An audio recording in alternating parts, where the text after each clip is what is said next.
Welcome everyone, this is Nathan Lindorf with The Rational Independent, and today we're dealing with hyperbole. One of the top articles on Reddit is an article from Salon, and honestly, if I couldn't show you this, it would sound like I was making stuff up.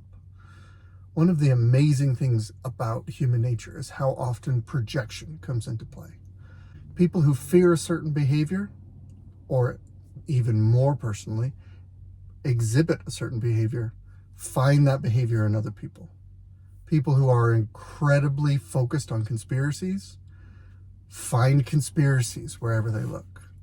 I haven't had a chance to dig into this author yet, but they honestly sound unhinged. And what I mean by this is they are making claims as fact. They're clearly preaching to a choir. They're preaching to people who already agree with a set of facts and assumptions about the world, because they constantly reference through this article a series of rather bizarre claims that all build on each other to lead to a certain extreme conclusion. And they use language that is not measured, that is not even rational in certain circumstances. But let's just dive in. We're not even really gonna have a chance, it would take me hours to pick apart each claim and provide contrary evidence. That's just not going to work. So what we're looking at is we're going to look at the language, we're going to look at the assumptions, and we're going to ask ourselves, what is the purpose of this kind of journalism? What is the author attempting to accomplish? Salon.com. Trump's aberrant behavior is getting worse. Why are Americans ignoring his decline? Mental health experts plot out what they believe is Trump's increasingly psychopathic behavior. Okay. There used to be an important dividing line among mental health professionals and journalists, where no one who was a competent mental health professional would make diagnoses of someone who was not their actual patient. They would not infer from observing third hand a public figure and draw conclusions about potential mental health defects. They would say, they're not my patient, I'm not going to make a conclusion. That used to be a measure of restraint that was common in that industry. It used to be that journalists honored that. Apparently, Trump breaks that norm. So now it's perfectly okay, and in fact, later on described as virtuous, to effectively diagnose a third party you've never even had a conversation with. In evaluating his public and private behavior, America's leading mental health professionals have concluded. How are these mental health professionals evaluating his private behavior? If they are not part of his life and directly observing his private behavior, how are they doing that? They have concluded that Donald Trump is mentally unwell and likely a sociopath, if not a psychopath. In even more direct terms, Trump has shown himself to apparently have a diseased mind, which in turn amplifies his already corrupt morality and ethics, attraction to violence, and overall capacity for evil.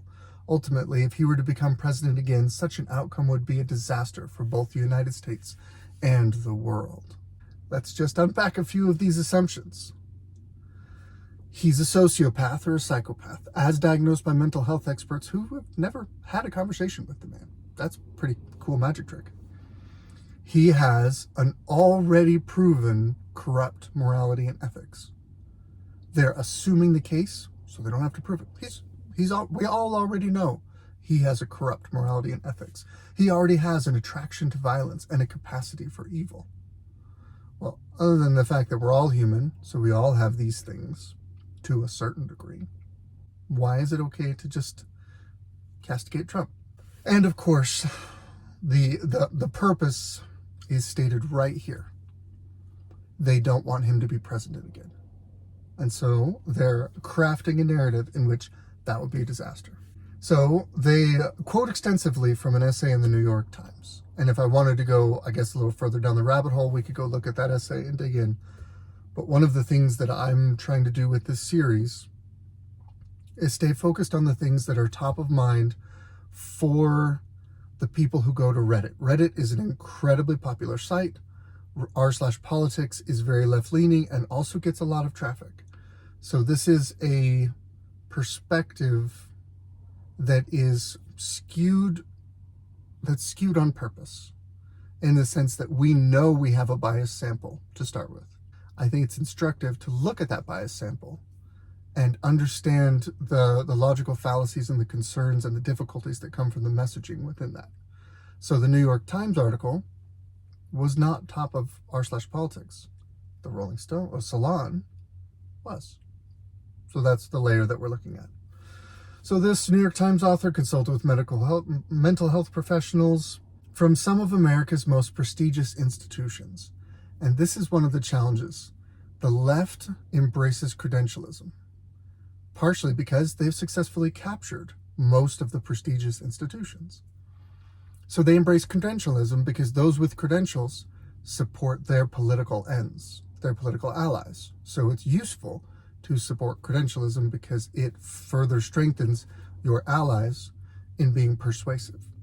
A lot of the people who are independent or on the right have very little respect for, quote, America's most prestigious institutions. These institutions haven't necessarily covered themselves up with glory recently. There are, later in this article, mentions COVID and Trump's near criminal negligence in regard to the COVID pandemic.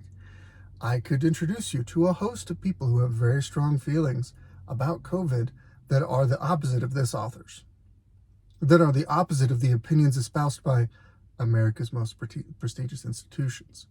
Just because you're involved in a prestigious institution does not lend you credibility, and in fact, it cuts against you for a big chunk of the American population. That's just reality. When you trash your credibility for short-term political gains, you can't continue to go back to that well. You're going to get fewer and fewer people who take you seriously. All right, Donald Trump's aberrant behavior is getting worse. And here I want to just put one little caveat, which is I can't and won't defend everything that Donald Trump does. I have major concerns with the way he conducts himself, things like how he prioritizes personal loyalty, things like how he tends to, well, he's a BSer.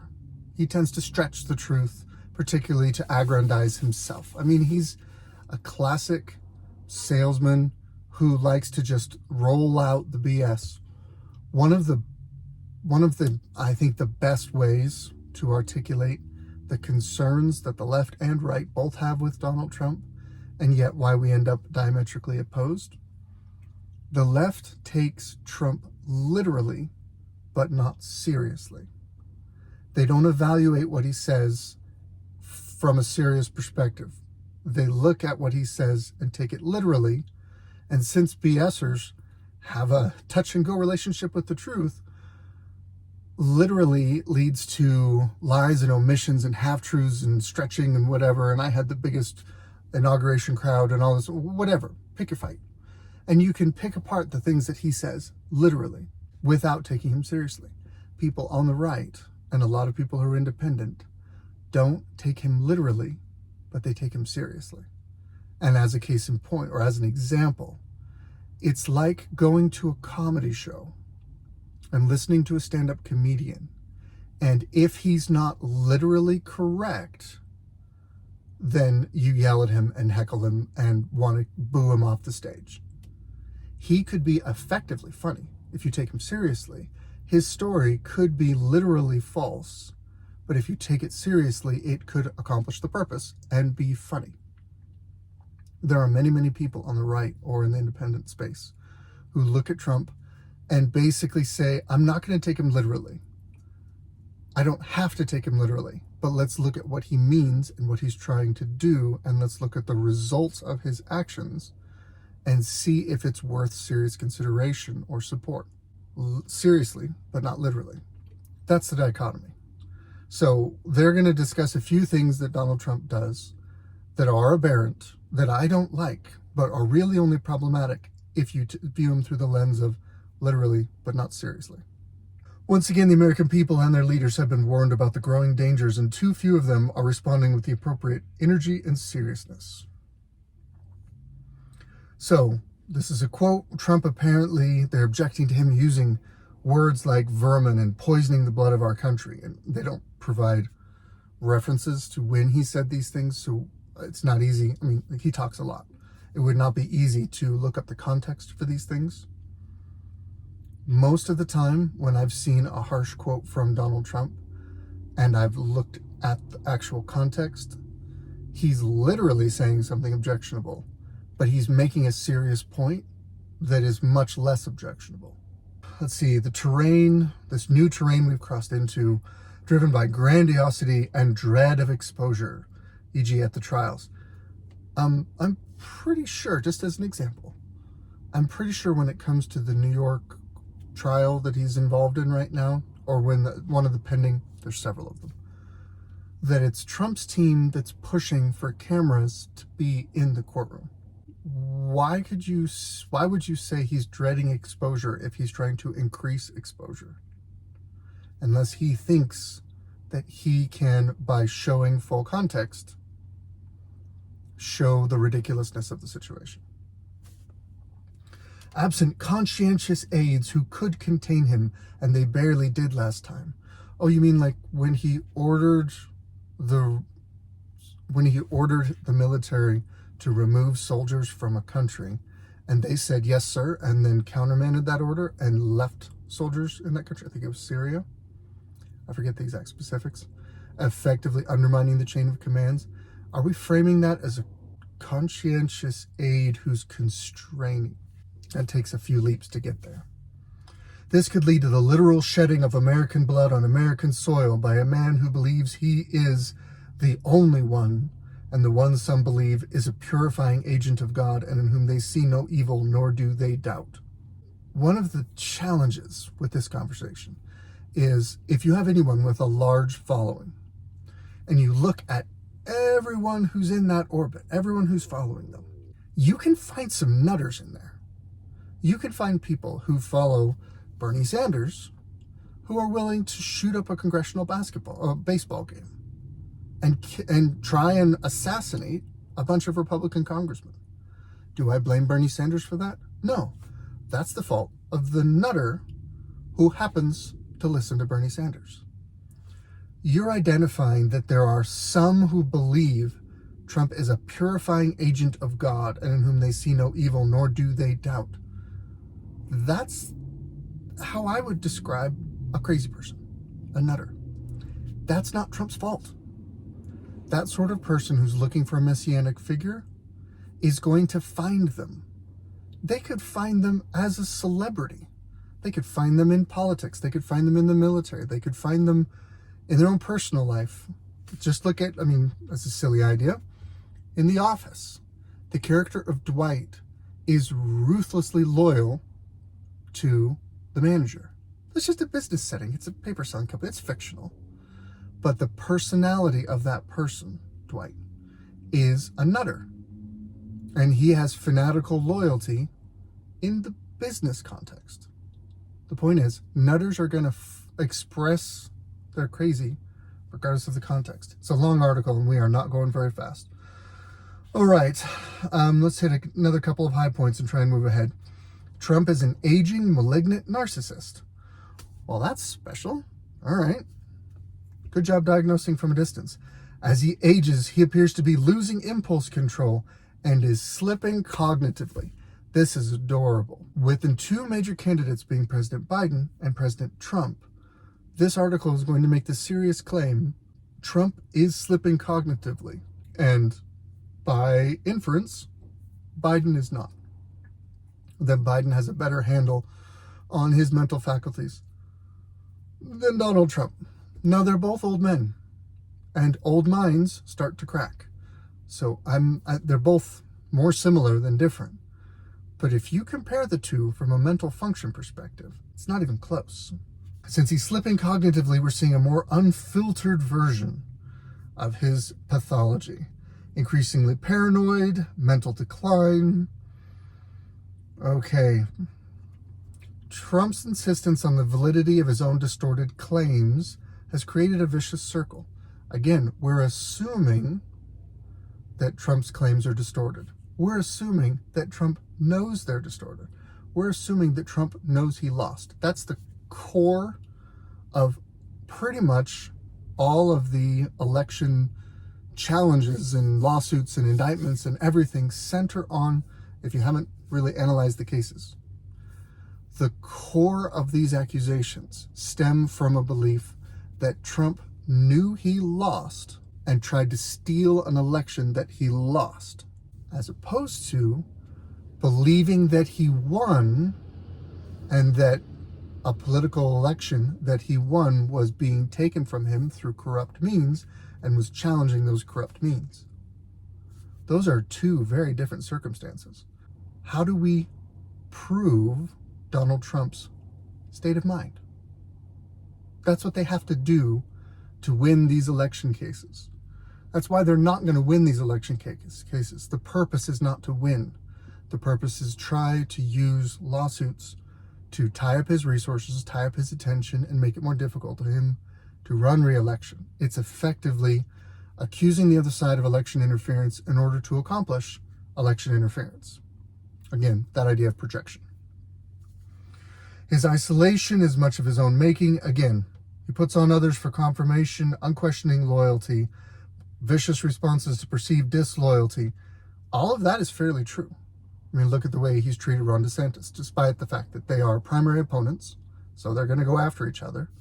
He is making an argument that DeSantis should not have challenged him because DeSantis should have been loyal and grateful for Trump's help.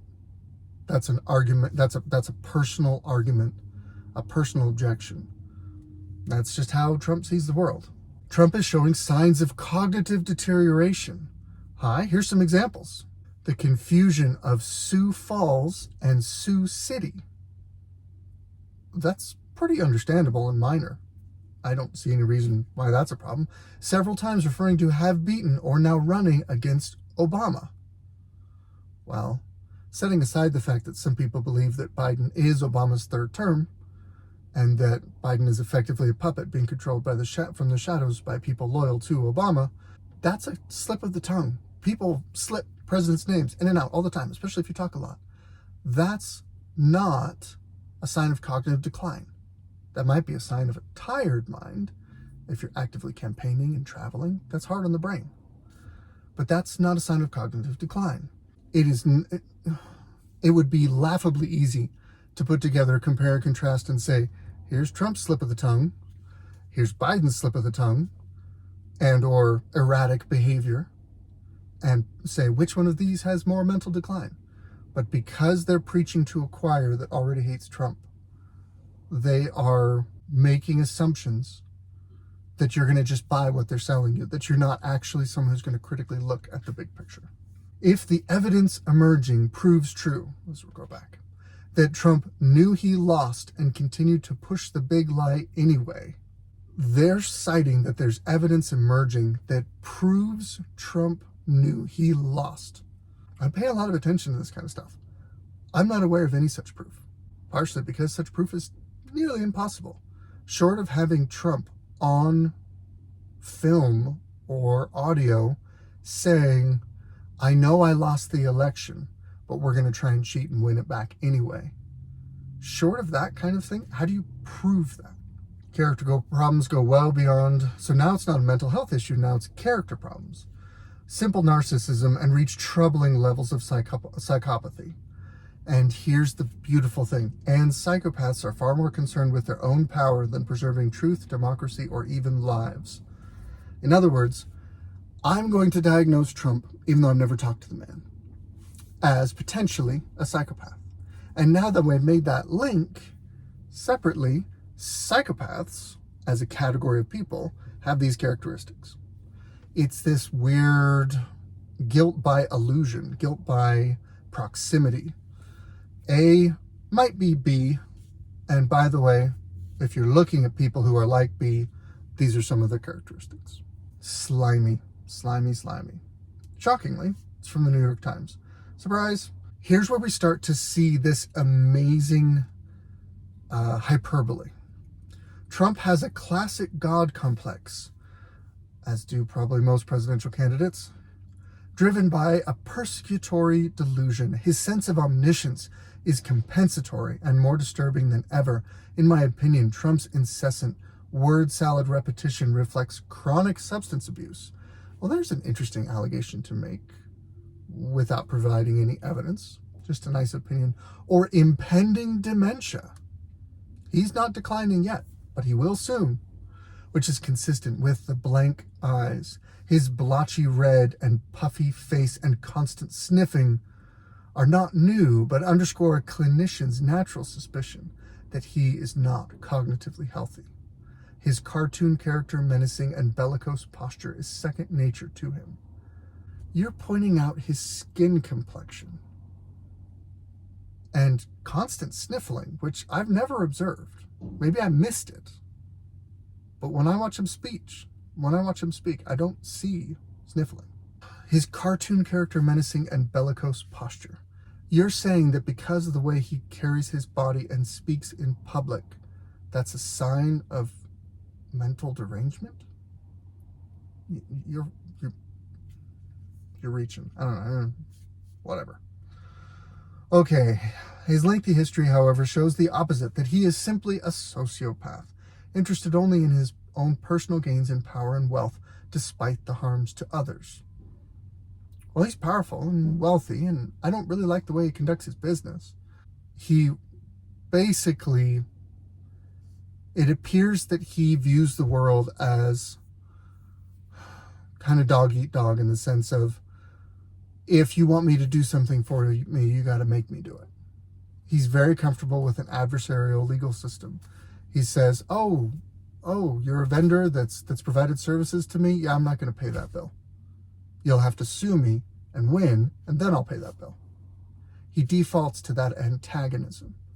And that is a ruthless and cruel and slimy way to conduct business. It's one of the reasons I didn't vote for him in 2016, because that was the behavior that I had to observe. But that's not a sign of sociopathy. It might be indicative, but it is not sufficient. Those who have concluded, there's a thing here about decompensation. I studied psychology a little bit. I know that they've created this word that means something specific, and someone probably wrote a book about it. I don't care. It's gobbledygook. So I'm actually going to just skip past this, because it's just, what kind of sentence is this supposed to mean? What is this sentence supposed to accomplish when speaking to a low information voter on the left who's reading Salon?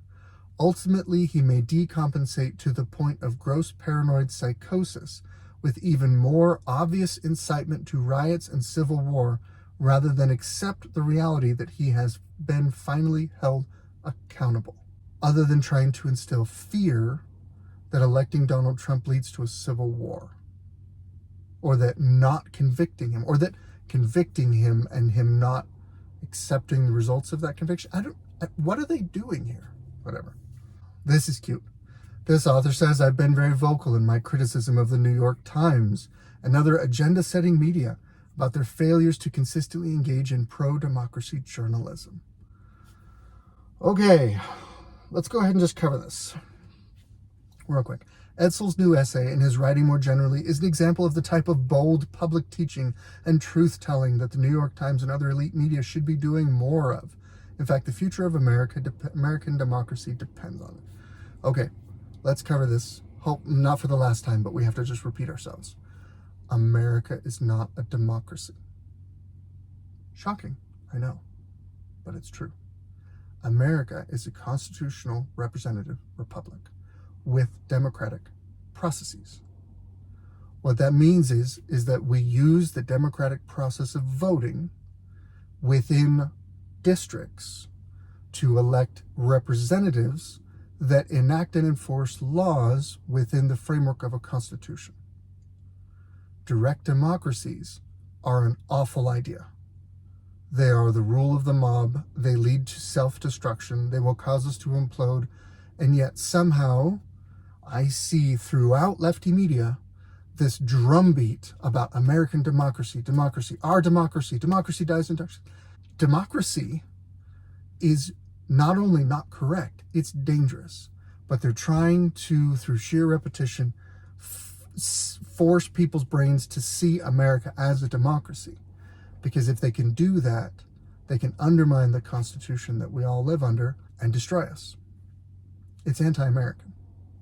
Now we have the right-wing disinformation propaganda machine is having a war on reality. Oh, okay.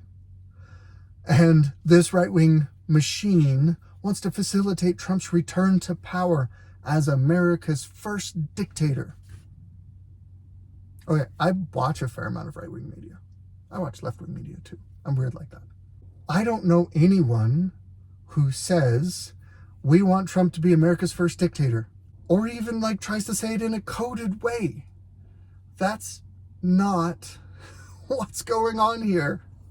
Oh, but it's part of this weird kind of projection conspiracy thing, where we see more and more of it as we go along. In the ever-shrinking world of free and fair media, I agree it's ever-shrinking because more and more of the media space is captured by prestigious institutions that march to the leftist drumbeat. You say the world is an ever-shrinking world of free and fair media because of all of those scary, dangerous right-wing guys. Silliness. The recent weeks have brought an explosion of untruth, okay? Democracy, again, democracy, always just democracy by itself, increasingly staring into the abyss both home and abroad. Propaganda and censorship are the double-edged sword of rising dictatorship. Who's doing the censorship in America? Well, I would argue it is the institutional media, which is essentially completely captured by the left. And it would be social media and tech companies that drive the flow of information online, who are also captured by the left. And it would be the managerial class, as I think is a useful way of describing it, within the government, the institutional bureaucracies that are unelected, that exert the will of the federal government on the average citizen, that are part of that censorship. Which one of those, which I agree lead to a form of dictatorship, which one of those are captured by the right? Shockingly, none. But somehow in the world of this article, the rise of censorship is a danger from the right to the virtuous, free-thinking, free-speaking people on the left. But if you take 2 seconds to look at it, it's an exact inversion of reality. Again, this as evocative hyperbolic language, it is an increasing struggle to cling to the dream of truth-flavored sanity. This kind of malarkey is what I find so alarming about our increasingly Orwellian present and even dimmer future. Chest-thumping strongmen harnessing the electrons of the 21st century to hypercharge their modern ministries of untruth. What the hell? Who talks like that and wants to be taken seriously? This language is hyperbolic. It's amazing. Here's the other really interesting truth. Now, we have all this hyperbole, but here at this last sentence, we have a little confession, at least of perspective. The guardians of the actual truth, i.e., according to them, the newsroom grand poobahs. They're saying that newspaper journalists and electronic outlet journalists, as directed and controlled by the leaders, the editors, and those in charge of those newsrooms, those grand poobahs, those are the guardians of the actual truth. While I agree that they have a tremendous say on what Americans see and read and take seriously, truth is not there. Just because they say it doesn't make it true. Let's just put it that way. The actual truth exists as an objective reality outside the control or manipulation of these grand poobahs. But, rather rightly, they should be the guardians of that. So, if we could prove bias among these newsroom grand poobahs, we might be able to see that these guardians of truth are actually incentivized to subvert the truth, thereby putting the blame for a lot of this drama on the institutional media. Well, I could tell you, there's plenty of evidence. But if you want to just do a little digging, just 2 bits of digging, take a look at percentage of donations to political candidates by editorial staff of any major newspaper, or all of them collectively. I want to say it's like 97% Democrat, 3% Republican. So I'm pretty sure that shows a bias towards the left. Just money talks. Just go ahead, do a little research there. You'll be surprised. Now here's where we provide a little virtue signaling. Collectively, the small group of mental health professionals who followed through on their duty to warn the American people about Trump and his dangerousness were marginalized and harassed.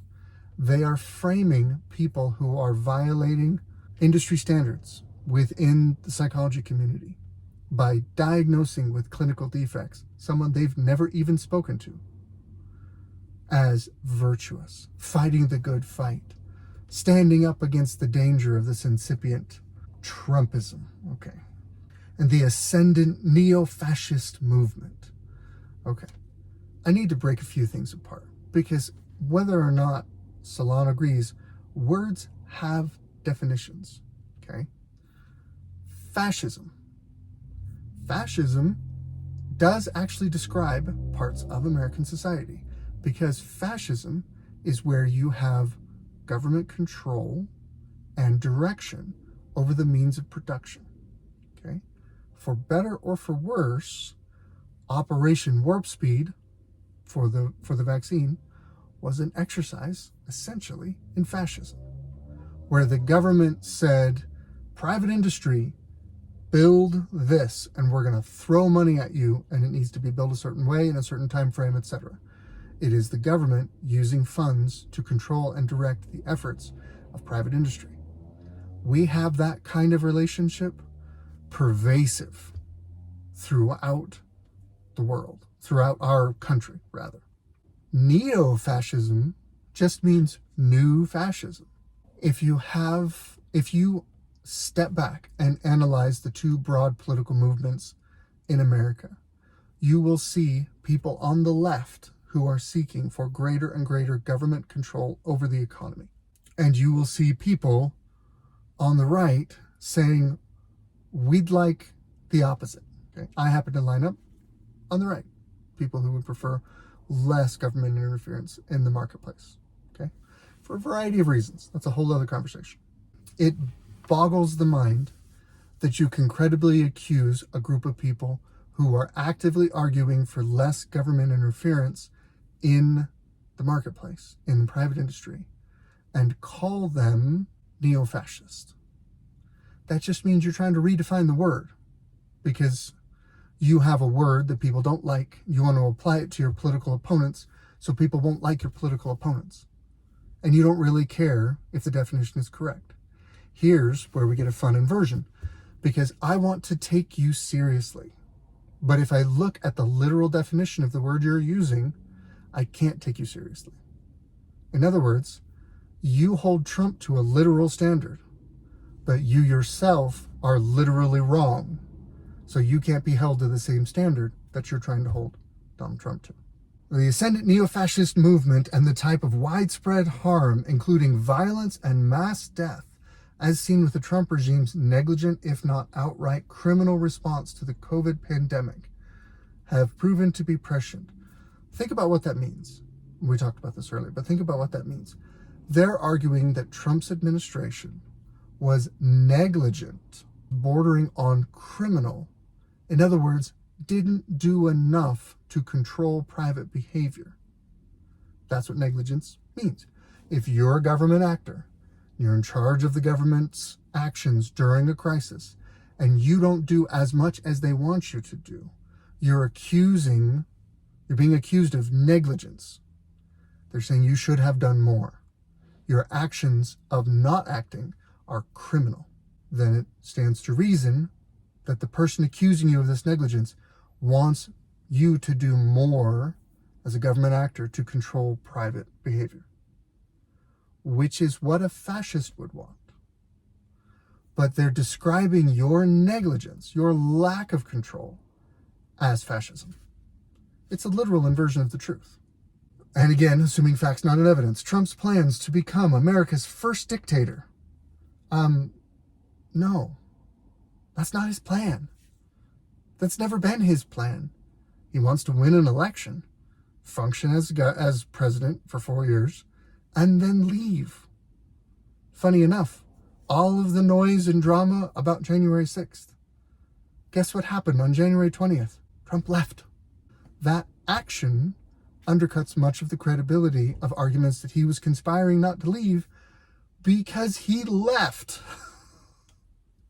The facts of his past action show that he's willing to leave when the term of his power expires. He is the only candidate for president who has proven that as being president, when he loses an election, or when he believes he won but it successfully got cheated from him, whatever, however you want to slice up that biscuit, he was willing to give up power and leave voluntarily. He has the most credibility to say, I won't be a dictator because I've already proven that I will leave when my term is over. And yet, he's the one being accused of making plans to be the first American dictator. Ooh, this is fun. A movement that is eager to rebelize democracy. Rebelize, that's a new word. I like it. But again, democracy, democracy, democracy. That's not our system of government. You're creating a straw man and then saying, watch out, we got to take care of this straw man because it's so, wait, it's not actually reality. With the goal of creating an American apartheid Christo-fascist plutocracy. If someone comes to you and says that the GOP, is it referencing a fascist political party? I'm assuming they're not talking about the Democrats. So, that the Republican Party wants to create an American apartheid Christo-fascist plutocracy. Just stick your tongue out on it. Like, how do you respond to that? That's crazy talk. Talk about conspiracy theories. That's pretty special. First off, I am a Christian. I believe in the principles that align with the Christian religion. I think Jesus is pretty great. Okay? So I suppose maybe I might be amenable to this. But somehow they want Christianity that is fascist.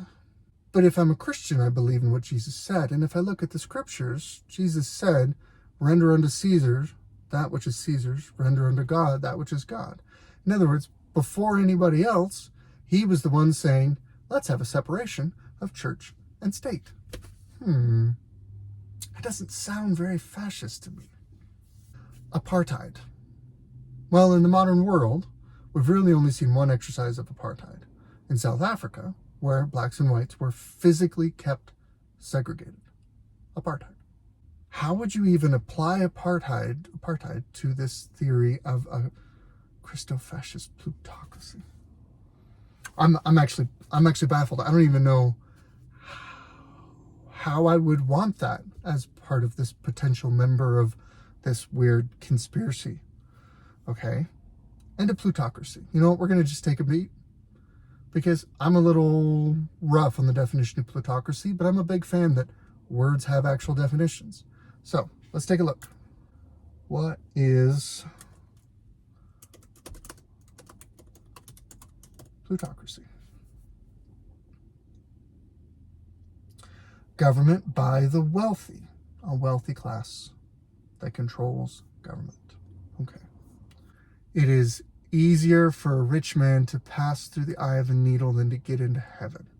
Pretty sure there was a Jesus thing that was said. Okay, so it seems that Jesus would not be a fan of plutocracy. If you have a party that ostensibly is the party of limited government, and I have many objections.